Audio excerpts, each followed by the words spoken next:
How's it going, everybody? Welcome to Conserving Catholicism. I'm Nick. And I'm Adam. And today we are continuing our series on Aquinas's 5 ways. Today we are looking at Aquinas's second way from the Summa Theologiae, which is also known as the argument from efficient causation. So before we begin looking at the argument, just some stuff to keep in mind as we go into the argument, just some terms to clarify. We'll hit some of these right away. Some of them we'll come back to later. But there's two things we mainly want to just think about as we go through this argument. The first thing is causation for Aristotle and for St. Thomas. So for St. Thomas and for Aristotle, they have this theory of knowledge, this epistemology, if you will, about what it means to know something. And to know something is to know something fully is to know the cause of that thing. And for Aristotle and for St. Thomas, there are 4 different kinds of causes, or 4 causes that explain how a thing is as it is right now. So the first cause is just the material cause of a thing. So it's the matter that makes it up, probably the simplest one for us to understand. So if you think of a wooden treasure chest, the material cause of the wooden treasure chest is the wood. The second cause is the formal cause. So the formal cause is that by which the thing, this thing exists. So it's really about identifying the nature of an item. I guess for a treasure chest, you can say that the formal cause is the form of the chest. As we talk about different things, mainly natural things, it gets a little bit different, but that's not really important for our discussion now. The third one, which is very important that we're going to be talking about today, is the efficient cause of a thing. So the efficient cause is that from which a thing comes into being. So it's the what really brings the thing into being. So in this instance, with a wooden treasure chest, going back to this example, the efficient cause would be the maker of the chest, whether it's the pirate or whoever it is. This is the person who is the efficient cause of the wooden treasure chest. And then lastly is the final cause, that for which a thing is made, the end of the thing. So the end of the treasure chest could be made to hold treasure. So those are like the 4 causes, but the main one that we're going to be looking at is efficient cause. I figured it just might be helpful for those of you that want to know more about it. You could look into it elsewhere. We might do a video on it later. The second thing to keep in mind is this distinction that St. Thomas has of essence and existence. So we won't touch on this right away, but we'll get back to it later in the argument. But for St. Thomas, there's a distinction between the essence of a thing and the existence of it, the reason why it exists. If you've watched the first way, you could think of this as like almost an act potency distinction of sorts. The existence actually makes it what it is. The essence is potentially exists, if you will. So the best way to explain why essence and existence are distinct and different from each other and not actually the same thing is to use an example from Edward Feser. If you talk to a small child who maybe they've never been to a zoo, they don't know about any of the animals in the world, you tell them, okay, this is what a unicorn is. A unicorn is this like horse-like thing that has a horn. And so you tell them about the ins and outs of the biology of the unicorn, and you explain to them what the essence of the unicorn is. Bam, that's one thing. Then you have, let's say you tell them about a dinosaur and tell them that a T-Rex has this kind of essence. This is the skeletal structure of the T-Rex, et cetera, et cetera. You draw one for them. And then you talk to them about a lion, about what the essence of the lion is. If you ask the child, okay, which one of these things exists now? Which one of these things used to exist? And which one actually doesn't exist? They're imaginary. The child wouldn't be able to know just from knowing the essence of the thing, primarily because none of them, for their essence, it entails that they must exist. And so this indicates that there is a real distinction between something's essence and something's existence. So again, this is just something to keep in mind, but we'll get back to it later as we progress in the argument. But just wanted to clarify those terms before we go on. Adam, is there anything that you want to add? No, I think that was great. Great introduction. And like you mentioned, we'll get possibly to the importance of the essence existence distinction as we move forward to the argument. But I think that tees us up really nicely to get into the argument in earnest. Sweet, awesome. So we shall begin. As we did last video, we're breaking down his second way into different sections. So this will be our first section of the second way. So St. Thomas begins by writing, "The second way is from the nature of the efficient cause. In the world of sense, we find there is an order of efficient causes. There is no case known, neither is it indeed possible, in which a thing is found to be the efficient cause of itself. For so it would be prior to itself, which is impossible." Yeah. So I think those who are already familiar with the 5 ways, particularly the first way, or maybe have watched a video on the first way, if you haven't, highly recommend going to check that out before watching this one. We'll notice immediately the similarities between the first and the second way. In fact, the other day, just for fun, as one does, I went through this argument and I just kind of replaced the word efficient cause with change, and it reads like the exact same argument. As we'll get into later, there's probably some distinctions to be drawn out. That's the reason why, St. Thomas distinguished these as 2 separate arguments, especially one back to back.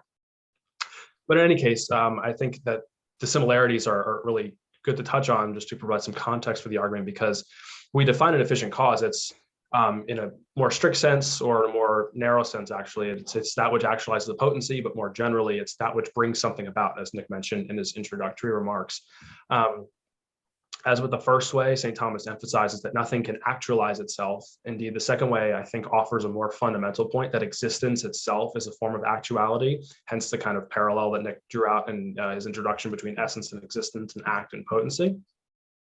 And I could probably, the one thing to call attention to here, like in the first way, is that all contingent things need an efficient cause outside of itself for its existence. I think that's really the thrust of this first section. Definitely, yeah. And I think just to add to that, at the end, he says the reason why a thing can't be the efficient cause of itself is because it would be prior to itself. And so just to explain that briefly, really what St. Thomas is saying here is that if we're thinking about an efficient cause, is that which brings a thing into being, that which brings a thing to be. He's saying that something can't be its own efficient cause, because then that would mean that it brought itself into being. But it can't do that because it doesn't exist for it to bring its own being into existence. So you kind of have this weird circular regress if something, this kind of circular argument of sorts, if you say that something brought itself into being, because for it to bring itself into being, it had to be, but then how did it be if it didn't? It couldn't bring itself into being, et cetera, et cetera. So it's just one of those kind of intuitive things that we look at and see in the world and realize, yeah, I can't be my own efficient cause. For me to come into being, my parents had to do that for me. I couldn't just do it myself. So that's all I just wanted to add on there. Yes, we're good to continue? I think so. Great. So now, St. Thomas writes, "Now, in efficient causes, it is not possible to go on to infinity, because in all efficient causes, following an order, the first is the cause of the intermediate cause, and the intermediate is the cause of the ultimate cause, whether the intermediate cause be several or only one." Absolutely. So again, as with the first way, the impossibility of an infinite regress of causes is a very key point. And again, the concern here is not for per accidens causes in an infinite regress. It's actually for per se chains of infinite regress. Again, if you're not familiar with these terms, we encourage you to refer back to our first video. We kind of explain this in more detail. And just as another point, the core assumptions of this argument, again, in tandem with the first way, again, it might seem that these 2 arguments are just kind of the same argument, just in different verbiage. And as we'll get into a little bit later, some things are quite distinct, and there are different interpretations as to how these arguments differ. Some people say they don't at all. It's just semantics. But kind of by way of introduction, I'll turn to Edward Fazer, who's quoting in turn Etienne Gilson about the differences between the first way and the second way. So this is from Gilson, or Gilson, I believe is the proper French way to pronounce it. But in any case, Whereas the first way is concerned to explain why things undergo change, the second way is intended to explain why they exist at all. Whereas in the first way, the causal influence of the first cause is not something that occurred merely at some point in the past, which exists here and now. That is to say, just as the first way is meant to show that no motion or change would occur here and now, unless there were a first unmoved mover operating here and now, the second way is meant to show that nothing would even exist here and now, unless there were a first uncaused cause sustaining things being here and now. So this gets to the heart of this impossibility of there being a per se causal change, because if there were an infinite regress at any given time t, there would be nothing to sustain the existence of things happening at that time t. So nothing, properly speaking, could exist were it not for this fundamental first cause. And again, when you're talking about first causes, first efficient cause or unmoved mover, it's in an ontological fundamental sense, not in a temporal sense. I think it's again, continually, it's important to stress that. So that's what I would have to say on the second part, Nick, if you wanted to add anything or amend anything. I think that's great. I think just by way of example, one more time would just be if we had a chandelier kind of that was hanging and suspended. To explain why it is suspended, we would need to say that the reason why it's suspended where it is because there's a chain link above it. And we couldn't just go on to say that, well, there's an infinite amount of chain links and that explains it. At some point you have to get a hook in the wall that is that first efficient cause of the whole thing. But even as you said, it gets more fundamental than that too, of why it actually is currently. Because for instance, you talk about, I think Edward Fraser uses this example as well. You talk about a cup of coffee, the coffee in there. You could explain that the coffee is because there's these water molecules that, there's water in there that is mixed with the grinded coffee beans and et cetera, et cetera. But then you have to say, okay, but the water in there, like why does it exist as it is right now, not temporally, but ontologically speaking? Why is that exists? And then you have to talk about the water molecules that are structured in such a way, but that structure could be otherwise. It doesn't need to be in that specific way. So there's something that brings it to be in that specific way at that moment in time. And so this is maybe just for some of you, it might help to have a more concrete example when we're thinking about what it means to be a per se series or a per accident series. But as Adam said, if you want to get a little bit more into that, you can go back to our video on the first way. But with that, I think we'll continue on to the next section of St. Thomas. So the Angelic Doctor says, now to take away the cause is to take away the effect. Therefore, if there be no first cause among efficient causes, there will be no ultimate or any intermediate cause. But if in efficient causes it is possible to go on to infinity, there will be no first efficient cause, neither there will be an ultimate effect, nor any intermediate efficient causes, all of which is plainly false. Yep. I think we need not belabor this too much unless there's another insight we want to add here. But if we recall the example from last episode, I think it was, I used the cup or a candle or something anyway. It's sitting on my desk right now, which is contingent on the desk actually resting on the floor, which requires the integrity of the foundation and so on. I gave this exact example last time to show you how uncreative I am, not original. And basically this argument demonstrates the contingency of things as they exist at any given moment, kind of like I tried to explain in the last section. And there cannot be an infinite regress because there must be at any given time a most fundamental efficient cause. Again, I don't want to beat a dead horse. Nick, I don't know if you see anything in this section that adds anything to what we discussed previous. Yeah, it's very similar. I guess I'll beat the dead horse a little bit more, but essentially that to go back to St. Thomas's own analogy of pushing the rock with the staff or with the stick. What he's saying is that since the stick in and of itself has no causal power, it's the efficient cause of the rock's movement, but it's the efficient cause only insofar it is receiving that causal power from another, which is mainly my hand, and then my hand's receiving the causal power from my arm, and then my arm is receiving the causal power from the neurons that are firing off the synapses, et cetera, et cetera. But the point is that if these are all intermediate causes, and or derivative causes. And so to say that it has its causal power derived from another thing, that means something needs to give it that causal power.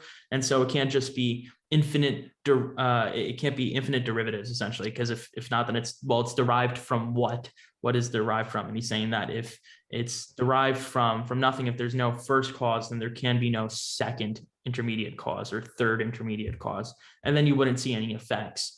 And he says that's the reason why he says that's plainly false is because things are in the world. We see things. And so obviously there is a first cause because we see the effects of these intermediary causes, which couldn't, or derivative causes, which couldn't be underived from anything, which is why they are derivative. So I don't know if that also clarifies it. Again, probably beating a dead horse, but that's the general idea. It's a dead horse worth beating. It is. If you take anything from this video, it's that some dead horses are worth beating. So and I think it's true though, because a lot of people, this is the a lot of people dismiss St. Thomas offhandedly because they don't really understand what it is that he's trying to say. They might charge his ways with question begging or with special pleading, saying that, oh, he's just saying that this thing needs to be uncaused, when he's saying that everything is caused, which we've seen in the last video is not necessarily the case, but not necessarily is not the case, that he's saying that. So it's like in some ways, it's beating a dead horse. In other ways, it's kind of necessary because a lot of people, either from just not really getting it or have been taught the 5 ways wrong, have misunderstood it, or some people just actually dismiss it, knowing that that's not what St. Thomas is saying, but just trying to straw man the argument in some sense. Absolutely. And I was watching, or rewatching rather, one of Matt Fradd's earlier interviews, and I say earlier meaning like 2 or 3 years ago, with Father Gregory Pine on, obviously Aquinas, and they briefly go through the 4 causes and the 5 ways and how that all fits together. And I really like the way that that Father Pine explains how reading Aquinas is kind of like it requires a bit of a reorientation in one's view of the world. In as much as reading the 5 ways, you have to read them metaphysically because, well, they're metaphysical arguments. And if you're, stuck in kind of a capital M modern materialist mindset, again, even if those are your commitments as a philosopher or just as a thinker and a person, that's fine. But taking the arguments as they stand on their own ground, and that's often a cause of a lot of misunderstanding, is when people don't do that. And you find the people who object to the 5 ways claim that the only argument in favor of it is that, oh, the atheist just misunderstands, or the agnostic or whoever has a problem with the 5 ways. They just misunderstand it. And that's kind of like their way of objecting to the objection that people don't understand it. So, I mean, people go back and forth. You see this a lot, especially on YouTube comments, which for whatever sadistic reason or reason I like to get to read the YouTube comments. But in any event, I think it's, again, some dead horses are worth beating, to put it in a very, very violent and kind of crude, especially for 9 a.m. Eastern time. It's too early for this, but. So that brings us to just the last kind of tagline that St. Thomas has, where he says, therefore, it is necessary to admit a first efficient cause to which everyone gives the name of God. So again, in case you missed it last time, it's just a tagline where he's saying that this first efficient cause that you can understand by natural theology, or by these principles of just first philosophy, you can derive at this first efficient cause, and this is who the Christian theist would claim are God. He's not saying that this gets you to the Christian God. He's just saying that the Christian God that we know of, this is the same God that we believe that they're talking about when you get to this cause. I think that one thing I'd want to add, and Adam, if there's anything else you'd want to add after this, but one thing I'd want to add is going back to our essence and existence distinction. This is where we're going to bring it back from the first part of the video. But when we think about an efficient cause as that which a thing comes into being, or that from which a thing comes into being, we we're thinking about, as we've said in this video, why this thing exists here and now, why it's brought in, not just brought into being at one point in time, let's say, but why it is in being here and now. And so the issue is, so as we're thinking about this distinction of essence and existence, we realize that for a thing to be, its essence needs to be conjoined to existence. It needs to be its essence of or potential existence needs to be actualized. And so it needs to actually exist in the here and now. But for it to have its essence conjoined to its existence, it needs some efficient cause, something that conjoins it for it. It won't do it on its own. As we've talked about earlier, you can't bring yourself into existence. So we end up realizing that this efficient cause, this first efficient cause, it cannot be a cause that also has its essence and existence separated. Because if it did, it would need something else to explain that, and then it wouldn't be the first efficient cause. So from here, we get this kind of being whose essence just is existence. His essence is to be. He is being. And so we now have, in a way, this first efficient cause on this other level can't possibly not be, because its essence just is to be. And so it's one of these other, I guess, logical conclusions that you can get from understanding this second way properly, is that you arrive at not just some first efficient cause, and you can't just say, well, it's a first efficient cause and literally that's it, just in a first efficient cause, but literally something who can't possibly not be, because their whole essence is to just exist. And so I just wanted to clarify that point, and that's one of the reasons why we bring up this essence and existence distinction. And a lot of different Thomistic scholars, of course, not all people agree with this, but many of them do think that this second way is also really another way of just understanding St. Thomas's essence and existence distinction, which we don't really get to see in the first way. Mm-hmm.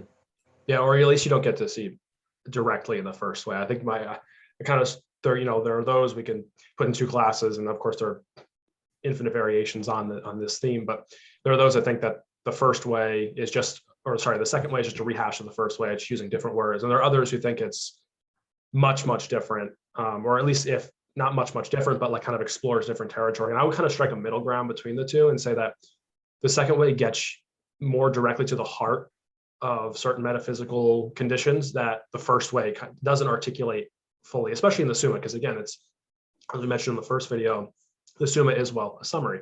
And for people who are already familiar with certain arguments, this is why he ends off all of these ways, or at least the first two thus far, with which everyone gives the name God, which kind of causes some trouble for those who approach the Summa as, especially the 5 ways that's presented in the Summa, as kind of like the end all be all of Thomas's thought. So I think it's good to highlight that. Another thing pertaining to essence and existence, not only do essence and existence have to be formed and by one's efficient cause, but it has to be kept at any given time, I think. So it has to be subsistent, at any given time. It's not like something can be created. Essence and existence are conjoined, and then it's just kind of sent off into the ether, and fine, because then it would be subject to, well, God could have created the world and then just kind of left, almost like a deistic sort of occurrence. But again, this kind of gets back to the per se, per accidens, and why per se is much more fundamental to the argument. It's actually, Thomas admits that you can't prove philosophically that per accidens chains go on to infinity, although people, debate about that all the time, but it's really not germane to the argument. It's really that per se, kind of at any given time in existence, in order for existence to occur at all, there has to be this first efficient cause, unmoved mover, which we understand to be God. So I think I would just keep pushing that per se, that fundamental hierarchical causality is really key to both the first and the second way, and it's more directly addressed, I think, in the second way than it is in the first. Absolutely. And I have one possible question came to mind. And so I'm going to be putting you on the spot here, but I might have some ideas on potential responses to it, but just curious to get your take. Now, if someone looks at, let's say they've watched our past few videos, they've watched the first way, they've watched now this second way, and they can say, well, I remember back in the first way, there was one objection that was brought up that there's these different kinds of changes that exist. And so there was one objection that why can't I get a different first unmoved mover for these different changes. And we kind of explained in the first way why that couldn't be the case with the distinction of act and potency. But now they might see this and say, well, okay, you explained why there's this unmoved mover from change, but now you're not even using change, you're using this whole different process of efficient causation. And so how do I know that this thing which is explains all these efficient causes is the same being that explains all these changes I see in the things that actually already are presupposed to be? And what might the response to that be? Can these be two different beings, or do they have to be the same?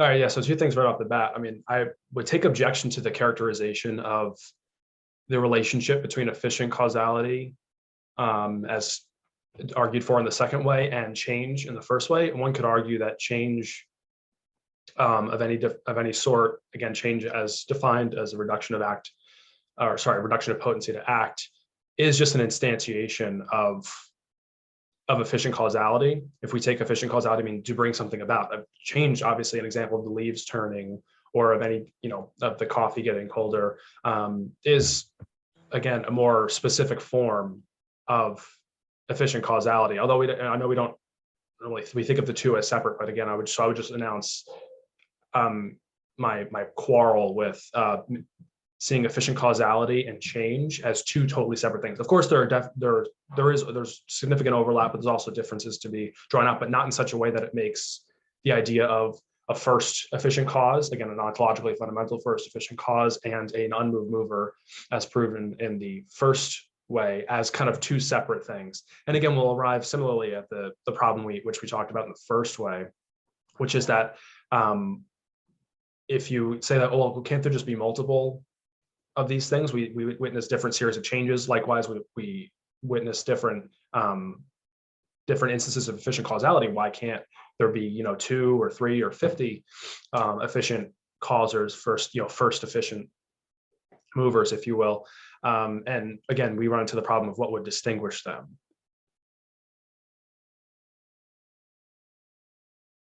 One of these unmoved movers or one of these first efficient causers would have something that the other doesn't, right? And therefore it would have a potentiality, or it would have something yet to be actualized. Therefore you're not there yet. You have to keep, by virtue of the argument as it proceeds inductively, not deductively, inductively, you have to necessarily arise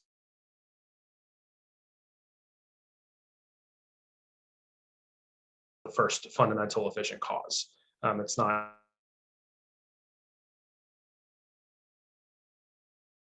complementary, then they are disparate.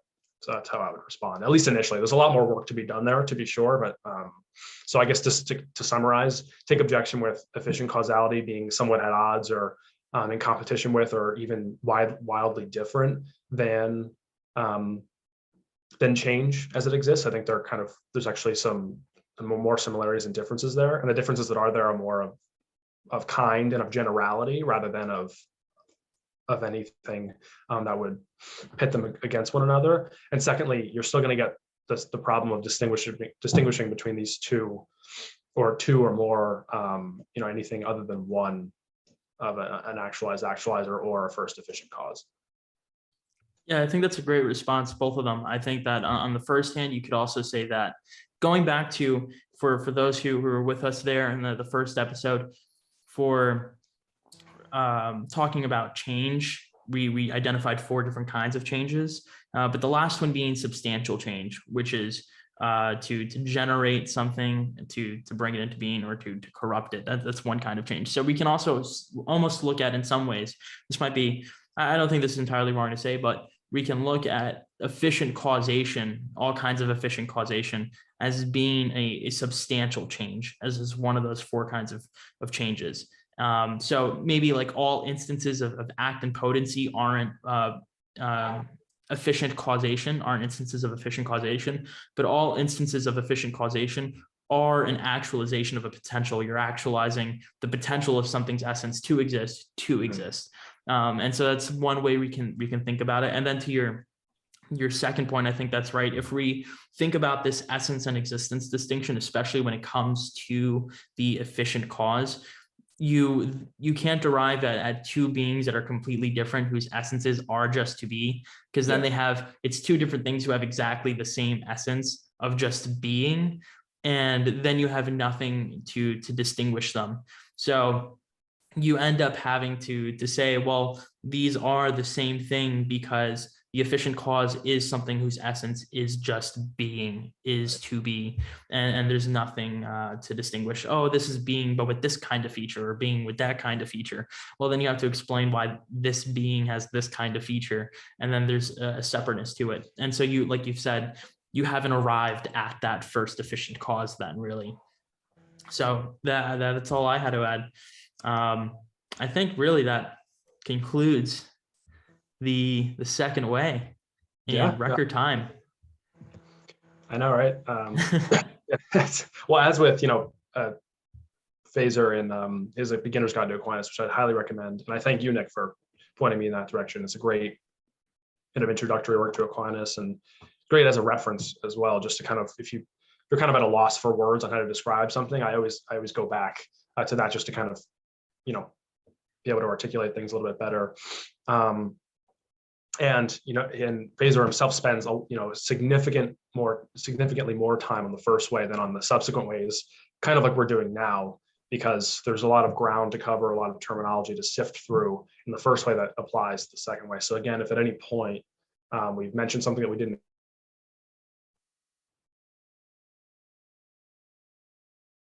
back to that. So, but other than that,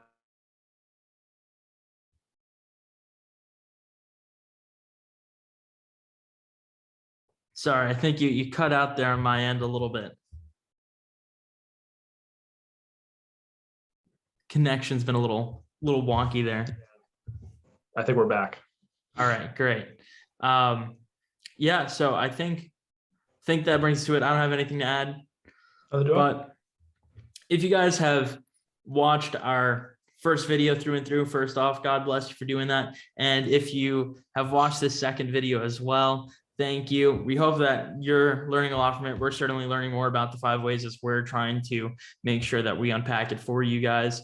So thank you for tuning in to our series, and we'll be back next week with the 3rd way. So stay tuned, and God bless.